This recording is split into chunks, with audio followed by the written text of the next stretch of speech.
नमस्कार, स्वागत है आपका। आपके साथ मैं दीपेश बरगले।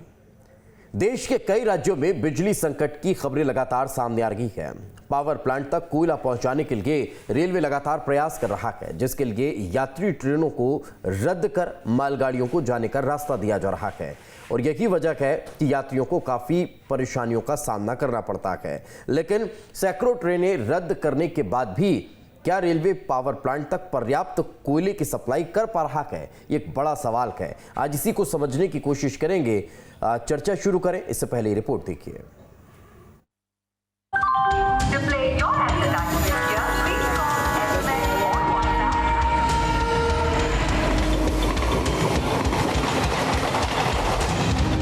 छत्तीसगढ़ के लोग बिजली कटौती की समस्या तो झेल ही रहे थे, लेकिन अब उनको रेलवे की वजह से दोहरी समस्या का सामना करना पड़ रहा है।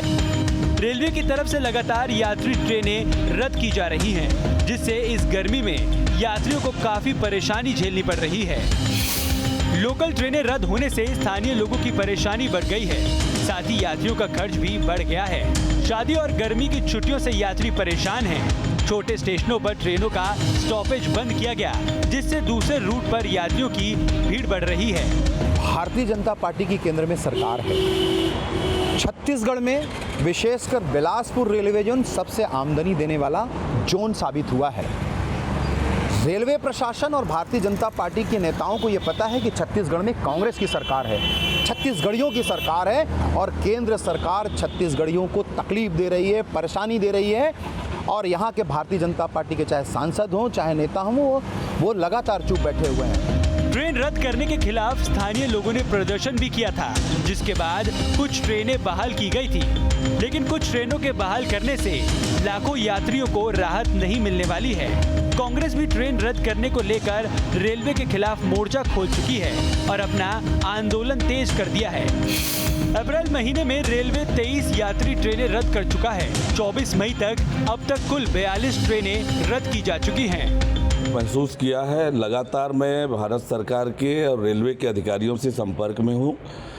ट्रेनें धीरे धीरे करके सामान्य होगी और लोगों की आवश्यकता के अनुरूप शीघ्र ही ट्रेन संचालित होने लगेगी।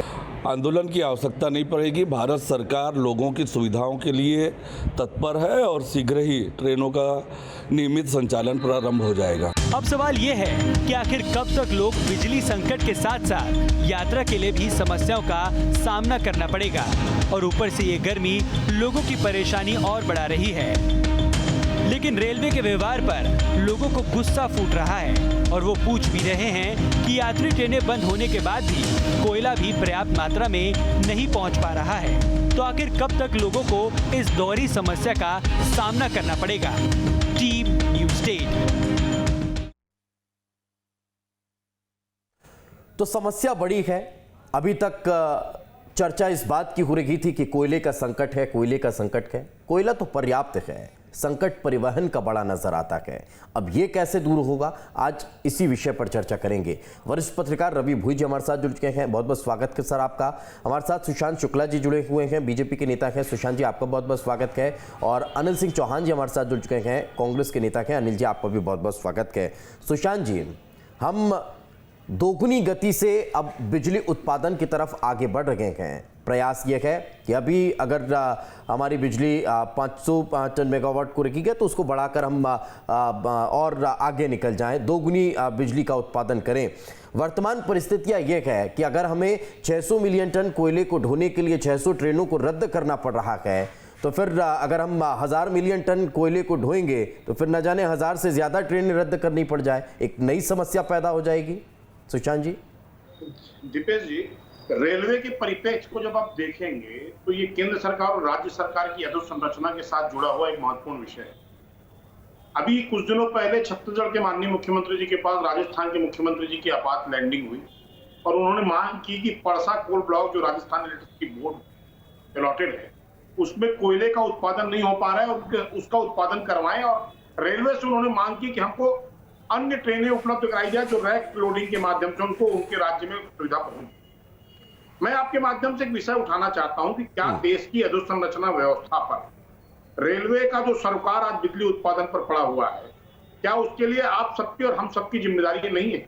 मैं मानता हूं कि यात्री ट्रेनें निरस्त की गई, परंतु बिजली की व्यापक मांग और कोयले की परिवहन में जो व्यापकता आई है, जो व्यवस्था का ढांचे में जो आज उसको सुधार की आवश्यकता है, उसके लिए आज ट्रेनें रद्द की जा रही है। ये स्थायी नहीं, अस्थायी व्यवस्था है और इसको राजनीतिक लक्ष्य देखने के बजाय देश की उन्नति के साथ और वर्तमान में जो संकट, बिजली संकट गहराया है, उसके परिप्रेक्ष्य में देखा जाना चाहिए।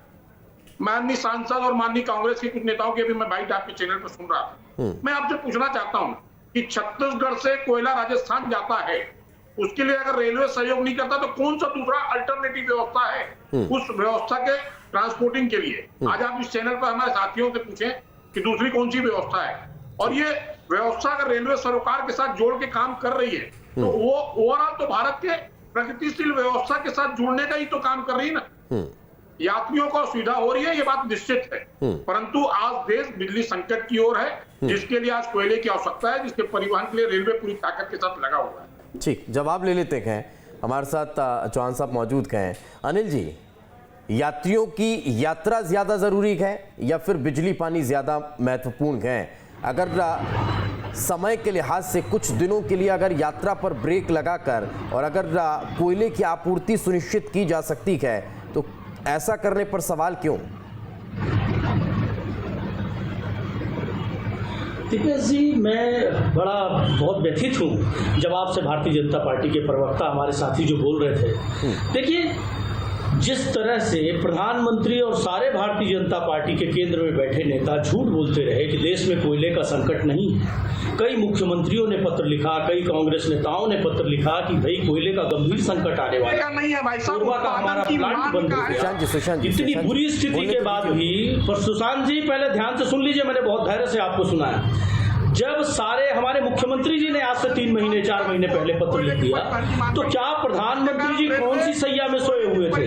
दूसरी बात, मैं आपको दीपेश जी एक चीज ये बताना चाहता हूँ कि लगातार भारतीय जनता पार्टी के लोग ये कहते रहे कि कोयले की कमी नहीं है, तो क्यों ये नहीं मान लेते कि देश का प्रधानमंत्री, देश का रेल मंत्री, देश का कोयला मंत्री सब सुप्त अवस्था में है, इनके पास कोई दूरदर्शी सोच नहीं है। मैं आपसे पूछना चाह रहा हूँ, सुशांत जी जरा सुन तो लीजिए, पहले सवाल का जवाब नहीं आने देंगे। सुशांत जी, पहले सवाल का जवाब तो आने दीजिए ना, अभी पर्याप्त वक्त है, अभी तो हमने शुरुआत ही की है। अनिल जी, मेरे सवाल ये है, अरे ठीक है ना सुशांत जी, मैं लौट रहा हूँ आपके पास, जब आपके पास आऊंगा आप उनके झूठ को सच साबित कर दीजिएगा। ठीक है, मैं आ रहा हूँ आपके पास। अनिल जी, सवाल ये है, कोयले के संकट पर आज हम चर्चा कर ही लेने गए हैं। संकट कोयले का नहीं है, संकट परिवहन का है। हम लगातार बात कर रहे हैं, प्रदेश के बड़े कांग्रेस के नेता भी इस बात की तरफ इशारा कर चुके हैं, खुद मुख्यमंत्री ये कह चुके हैं कि पर्याप्त कोयला देश में है, ठीक से परिवहन नहीं हो रहा है, संकट परिवहन का है। कांग्रेस भी इस बात को मान रही है और उसी पर सवाल खड़ा हो रहा है। अब मेरा सवाल ये है कि अगर यात्रियों को थोड़ी बहुत परेशानी हो रही है, उस परेशानी को दरकिनार कर कोयले की आपूर्ति सुनिश्चित की जा सकती है, तो उस पर कांग्रेस को आपत्ति क्यों? देखिए दीपेश जी, मैं उसी बात पे आ रहा था। जब इस देश का प्रधानमंत्री, रेल मंत्री और कोयला मंत्री, ये दूरदृष्टि नहीं है इनके पास, इनको ये समझ नहीं है कि किस समय हमको क्या जरूरत पड़ेगी। मैं दीपेश जी आपसे ये जानना चाहता हूं कि क्या आप प्यासे हो जाएंगे तब आप कुआं खोदते हैं? क्यों इसमें बहस नहीं होनी चाहिए?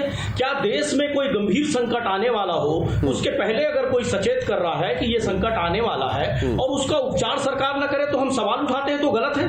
आप इस बात पर क्यों चर्चा नहीं करना चाहते कि देश में जो प्रधानमंत्री बैठे हैं उनको दूरदृष्टिता का अभाव है, उनमें वो चंद उद्योगपतियों के लिए जवाब लेता हूं सुशांत जी के लिए प्लान बनाने के रहते हैं, उनको ये समझ नहीं है कि अब कोयले का संकट आ जाएगा। सुशांत जी जवाब ले लीजिए, जवाब दे दीजिए, फिर अभी वही का रुख करूंगा। सुशांत जी बोलिए। रेलवे बंद हो रही है, आज रेलवे बंद, अरे आज नहीं बंद हो रही सर, अब तो थोड़े दिन बाद वापस से चालू होने वाली है। परीक्षा के लिए जाना है, आज बंद नहीं हो रही है ना अनिल जी, अब तो चालू होने वाली है। जवाब सुन लीजिए देश की जनता, आज बोलिए दीपेश जी मैं ये कहना चाहता हूँ, बोलिए सुशांत जी बोलिए। विश्व का दूसरा बड़ा नेटवर्क हमारे हिंदुस्तान में है और आज रेलवे पूरी तरह से ठप पड़ी है, यात्री जा नहीं पा रहे हैं और भारतीय जनता पार्टी उसमें बड़ी बड़ी बात कर रही है। ठीक है अनिल जी, आपका जवाब आ गया, आपका जवाब और आपके सवाल दोनों आ गए। मैं आ रहा हूँ अनिल जी, एक और महत्वपूर्ण सवाल के साथ आपके पास आ रहा हूँ। सुशांत जी संक्षेप में जवाब दीजिए।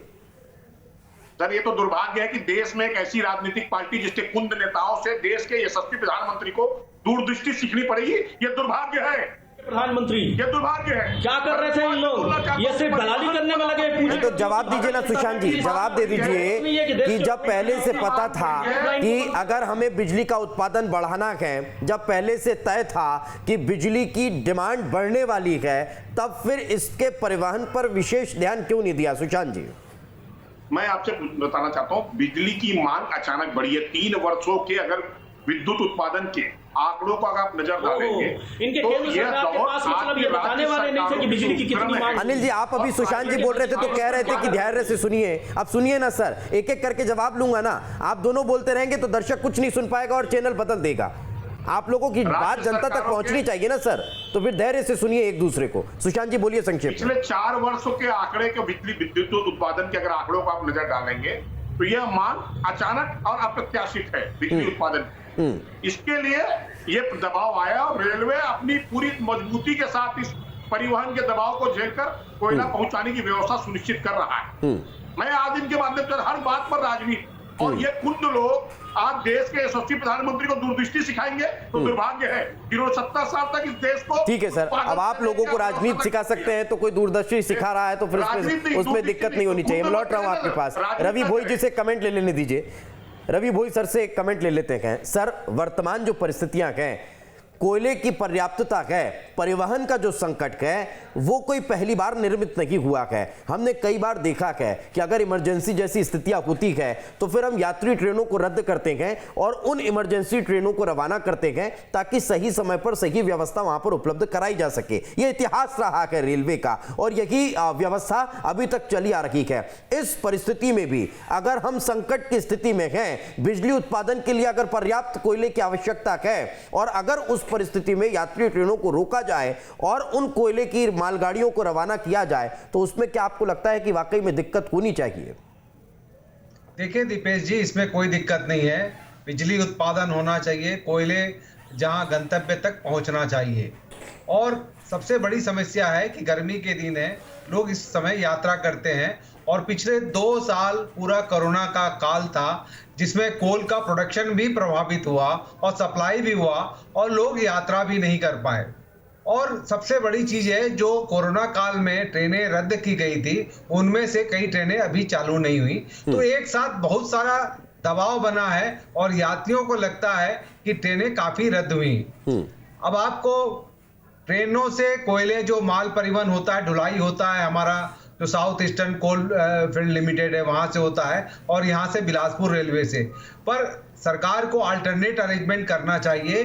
ट्रेन माल वाहन जो ट्रेनों से है, मालगाड़ियों से कोयले की ढुलाई के साथ साथ सड़क मार्ग से भी रेलवे की ढुलाई की व्यवस्था करनी चाहिए, जिससे जो जरूरी ट्रेनें हैं, शादी का सीजन है, छुट्टियों का सीजन है, लोगों को तकलीफ नहीं हो, इसका विकल्प लोग सरकार को ढूंढना चाहिए। चाहे ये केंद्र की जवाबदारी हो, राज्य की हो, क्योंकि छत्तीसगढ़ में कोल का प्रोडक्शन बहुत ज्यादा होता है, यहाँ राजस्थान और दूसरे स्टेट्स में कोल जाता है, देश भर में कोल जाता है। और अगर जब कोल जाता है, उसके परिवहन की हम चर्चा करते हैं, तब फिर एक और महत्वपूर्ण सवाल खड़ा होता है। अनिल जी, गंभीरता से इस सवाल का जवाब दीजिएगा।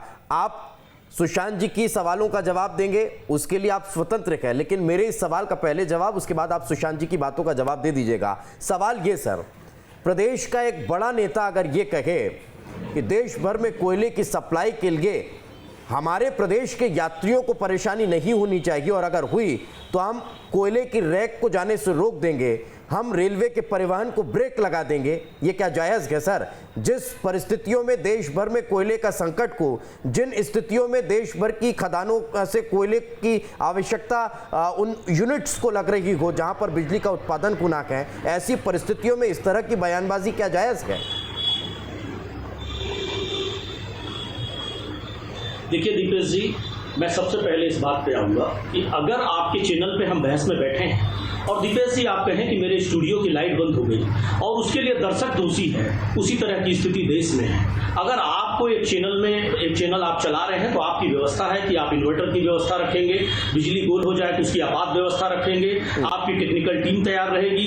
तो देखिए देश के प्रधानमंत्री के पास भी उसी तरह तकनीकी रूप से सक्षम टीम तैयार है जो एक्सेप्टेशंस को भी बताती है। तो यही तो वैकल्पिक व्यवस्था है सर। यात्री ट्रेनों को रोका गया अस्थायी तौर पर, कुछ दिन के लिए उनको कहा गया कि आप इंतजार करिए, पहली प्राथमिकता ये है कि हम बिजली की उत्पादन परिस्थितियों को दुरुस्त करें। एक चीज पूछना चाहता हूं दीपेश जी, एक चीज पूछना चाहता हूं कि जब 6 महीने पहले से सवाल उठाए गए तो देश के सारे केंद्रीय मंत्री और प्रधानमंत्री ने क्यों कहा कोयले की कमी है नहीं है? क्यों सांसदों ने कहा कोयले की कमी नहीं है, हमारे पास पर्याप्त कोयला है, सभी इंडस्ट्रीज में पड़ा है कोयला। सर यही तो आज भी कह रहे हैं ना, यही तो आज भी कह रहे हैं, कोयले की कमी नहीं है, कमी परिवहन की है और परिवहन की व्यवस्था को दुरुस्त करने के लिए आज ट्रेनों को रद्द नहीं किया गया है एक एक कर। सर प्रदेश के मुखिया की आप उस बाइट की डेट को याद रखिए जब उन्होंने कहा था कि कब रेल का परिवहन रोका गया, आप उस डेट को याद रखिए। सर बहुत दिनों से ये चला आ रहा है, लेकिन मेरे सवाल का जवाब अनिल जी आपने नहीं दिया।